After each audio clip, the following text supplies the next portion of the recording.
નમસ્કાર દર્શક મિત્રો, @ગુજરાતમાં આપનું સ્વાગત છે।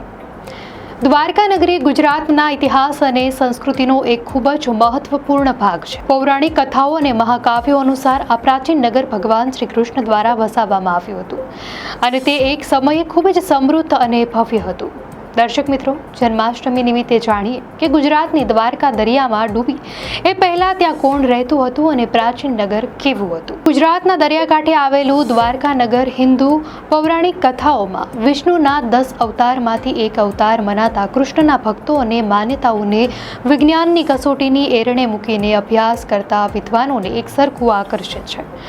મહાભારત કાળની કૃષ્ણની દ્વારિકા કઈ હતી, તેનું સ્વરૂપ કેવું હતું, એમાં કોણ રહેતું હતું અને તેમનું જીવન કેવું હતું, તેનું પ્રમાણ આધારિત પુષ્ટિ કરવા માટે આર્કિયોલોજિસ્ટ દ્વારા શહેરમાં ઉત્ખનન તથા મરીન આર્કિયોલોજિસ્ટ મરજીવાઓને દ્વારકાના દરિયામાં ઉતારીને તેના તળિયેથી વિવિધ અવશેષોને મેળવીને સંશોધન કરી રહ્યા છે। એક ટીમ દ્વારકાના પેટાળમાં ફરીથી ઉત્ખનન સંશોધન કરવા માટે ગઈ હતી। દાયકાઓથી દ્વારકા ખરેખર કેવી રીતે ડૂબી ગઈ હતી તે જાણવા માટે થયેલા પ્રયાસોમાં મૂળ દ્વારકા કઈ હતી તે પણ નક્કી કરવા માટે અભ્યાસ કરવામાં આવ્યો હતો।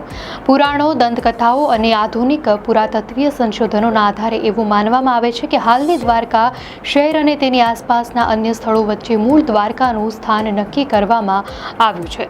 આ ચર્ચા ખાસ કરીને મૂળ દ્વારકા, બેટ દ્વારકા, દ્વારકા અને જગત મંદિરના સ્થળોને કેન્દ્રમાં રાખીને થાય છે। પ્રાચીન ગ્રંથો અનુસાર ભગવાન શ્રી કૃષ્ણએ જરાસંઘના આક્રમણોથી મથુરાના યાદવોને બચાવવા માટે કૌશસ્થલી નામના સ્થળે એક નવું શહેર વસાવ્યું, જે પાછળથી દ્વારકા તરીકે ઓળખાયું। આ શહેરનું નિર્માણ સમુદ્રમાંથી જમીન મેળવીને દેવશિલ્પી વિશ્વકર્મા દ્વારા કરવામાં આવ્યું હતું। આ ગ્રંથોમાં વર્ણવ્યા મુજબ ભગવાન કૃષ્ણના અવસાન બાદ આ નગરી સમુદ્રમાં ડૂબી ગઈ હતી। આ વર્ણનોના આધારે પુરાતત્વવિદોએ એવા સ્થળોની શોધ શરૂ કરી જે પ્રાચીન દ્વારકા હોઈ શકે। આધુનિક પુરાતત્વવિદો, ખાસ કરીને ડોક્ટર S.R. રાવના નેતૃત્વ હેઠળ 1980 અને 1990ના દાયકામાં દ્વારકાના દરિયા કિનારે અને બેટ દ્વારકા પાસે પાણીની અંદર પુરાતત્વીય ઉત્ખનન કર્યું। બેટ દ્વારકા ખાતે થયેલા ઉત્ખનનમાં પ્રોટો ઐતિહાસિક અને ઐતિહાસિક સમયગાળાના પુરાવા મળ્યા છે। ડોક્ટર રાવની ટીમે દ્વારકા શહેર નજીક અરબી સમુદ્રમાં ડૂબેલા એક પ્રાચીન શહેરના અવશેષો શોધી કાઢ્યા। અવશેષોમાં પથ્થરના મોટા બ્લોક્સ, જેટી, કિલ્લાની દિવાલો અને અન્ય સ્થાપત્યના ભાગોનો સમાવેશ થાય છે। આ પુરાવા સૂચવે છે કે એક સમયે અહીં એક મોટું અને સમૃદ્ધ બંદર હતું, જે સમુદ્રમાં ગરક થઈ ગયું। હાલનું દ્વારકા શહેર અને જગત મંદિર 7મી દ્વારકા હોવાનું માનવામાં આવે છે। આદિ શંકરાચાર્ય 8મી સદીમાં અહીં શારદા મઠની સ્થાપના કરી, જેના કારણે આ સ્થળ હિન્દુ ધર્મના 4 ધામોમાંથી એક તરીકે સ્થાપિત થયું। આ મંદિર હાલના સ્થળે જ્યાં ભગવાન કૃષ્ણનો મહેલ હતો તેના પર બનાવવામાં આવ્યું હોવાનું માનવામાં આવે છે। આ એક પૌરાણિક અને વર્તમાન સ્થળનું નામ છે, જે ગીર સોમનાથ જિલ્લાના કોડીનાર નજીક આવેલું છે। અહીં પ્રાચીન મંદિર હોવાનું કહેવાય છે, પરંતુ પુરાતત્વીય પુરાવાઓ સમુદ્રમાં ડૂબેલા શહેરને જ મૂળ દ્વારકા તરીકે વધુ સમર્થન આપે છે। આ ટાપુ દ્વારકાથી થોડી દૂર આવેલો છે। આ શહેર જ્યાં દ્વારકાધીશ મંદિર આવેલું છે તે કૃષ્ણના સમયની દ્વારકાના સ્થાન પર જ બનેલું માનવામાં આવે છે, પરંતુ તે સમય જતાં અનેક વખત ડૂબી ગયું હોવાથી હાલનું શહેર અને મંદિર નવા બાંધકામ પર આધારિત છે। આ મંદિર દ્વારકાનું મુખ્ય આકર્ષણ છે અને તે ભગવાન શ્રી કૃષ્ણના પ્રપૌત્ર અર્જુનાથ દ્વારા બનાવવામાં આવ્યું હોવાનું મનાય છે, જે બાદમાં ઘણીવાર જીર્ણોદ્ધાર પામ્યું છે। ટૂંકમાં પુરાતત્વીય સંશોધનો અને દરિયામાં મળેલા અવશેષોના આધારે એવું નક્કી થયું છે કે મૂળ દ્વારકાનું પ્રાચીન નગર હાલના દ્વારકા શહેરના દરિયા કિનારાથી થોડી દૂર સમુદ્રમાં ડૂબેલું છે।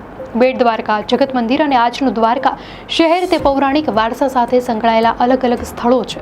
વર્ષોથી એવી માન્યતા રહી છે કે દ્વારકા નગરી સમુદ્રમાં ડૂબી ગઈ હતી, પરંતુ શું આ માત્ર એક પૌરાણિક કથા છે કે વાસ્તવિકતા? આ રહસ્યને ઉકેલવાના પ્રયાસો દાયકાઓથી ચાલી રહ્યા છે।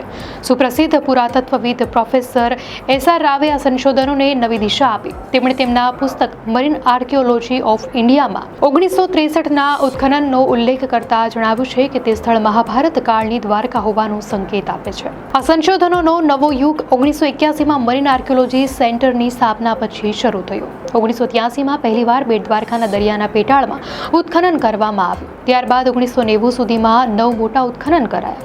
આ સંશોધનોનો વ્યાપ 1991-92માં વધુ ફેલાયો, જ્યારે દ્વારકા, બેટ દ્વારકા અને સોમનાથમાં મોટા પાયે ખોદકામ કરવામાં આવ્યું। 1995 સુધીમાં તો 18થી વધુ મોટા ઉત્ખનન થઈ ચૂક્યા હતા। સમુદ્રના પેટાળમાંથી મળેલા બાંધકામના નમૂનાઓ અને અવશેષો સ્પષ્ટપણે દર્શાવે છે કે અહીં એક સુવ્યવસ્થિત શહેર અને એક મહત્વપૂર્ણ બંદર હતું. ડોક્ટર ત્રિપાઠીએ કહ્યું કે અનેક સાહિત્યિક સ્ત્રોતો અને પુરાણોના આધારે જ સંશોધકોએ હાલની દ્વારકાને સૌથી સંભવિત જગ્યા તરીકે ચિહ્નિત કરી અને ઉત્ખનન શરૂ કર્યું. આ તમામ પુરાવાઓ સૂચવે છે કે દ્વારકા માત્ર પૌરાણિક કથા નથી, પરંતુ એક વાસ્તવિકતા હતી જે સમય જતાં સમુદ્રના ગર્ભમાં સમાઈ ગઈ. આ સંશોધનોએ આપણને આપણા ભવ્ય ભૂતકાળ સાથે ફરીથી જોડી દીધા છે. સુપ્રસિદ્ધ પુરાતત્વવિદ પ્રોફેસર એસ.આર. રાવે તેમના પુસ્તકમાં આ વિશે ખૂબ જ રસપ્રદ માહિતી આપી છે. તેઓ જણાવે છે કે પ્રાચીન દ્વારકાનું બાંધકામ અત્યંત અનોખું હતું. ધોળાવીરા અને સુરકોટડા જેવી પ્રાચીન સંસ્કૃતિના સ્થળો પર જ્યાં ઘસેલા અને કુદરતી બંને પ્રકારના પથ્થરો વપરાયા હતા, ત્યાં દ્વારકામાં માત્ર ઘસીને આકાર આપવામાં આવેલા પથ્થરોથી જ દિવાલોના અવશેષો મળ્યા છે.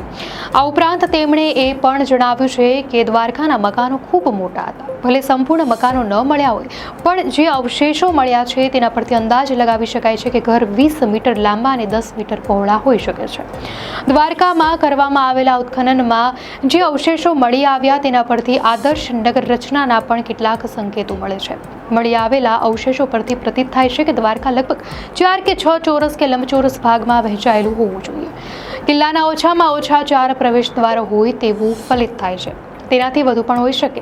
દ્વારકા એ ગોમતી નદી દરિયાને જ્યાં મળે છે એ મુખ પર આવેલું હોવાથી ત્યાં વેરહાઉસ પણ બનાવવામાં આવ્યું હોય તેવું ફલિત થાય છે. આવતા જતા વહાણો માટે તેનાથી સરળતા રહેતી હતી એવું માની શકાય. પુરાતત્વવિદ પ્રોફેસર એસ.આર. રાવે તેમના સંશોધનોમાં આ અંગે અગત્યની માહિતી પણ આપી છે.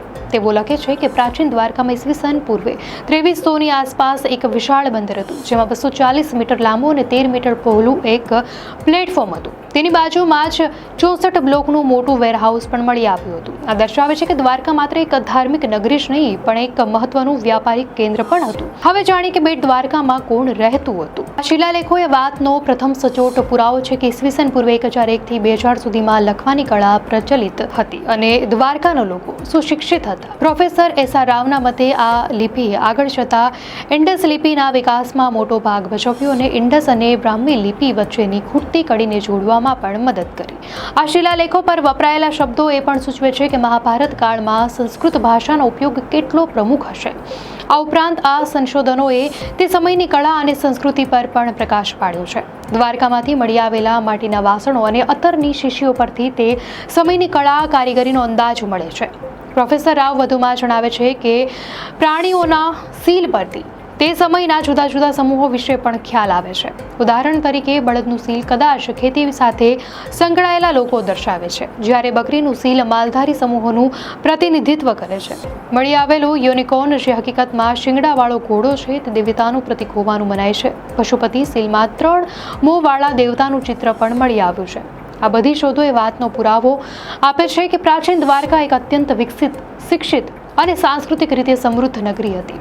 આમ ડૂબી ગયેલી દ્વારકા નગરી માત્ર ઇતિહાસનો એક ભાગ નથી, પરંતુ આપણા પૂર્વજોની બુદ્ધિ, કળા અને સંસ્કૃતિનો પણ જીવંત પુરાવો છે. દર્શક મિત્રો, આ માહિતી આપને કેવી લાગી? આપની પ્રતિક્રિયા અમને કોમેન્ટમાં ચોક્કસથી જણાવશો. અને જો આપને આ વિડીયો સારો લાગ્યો હોય તો વિડીયોને લાઇક કરો અને ચેનલને સબસ્ક્રાઇબ કરો.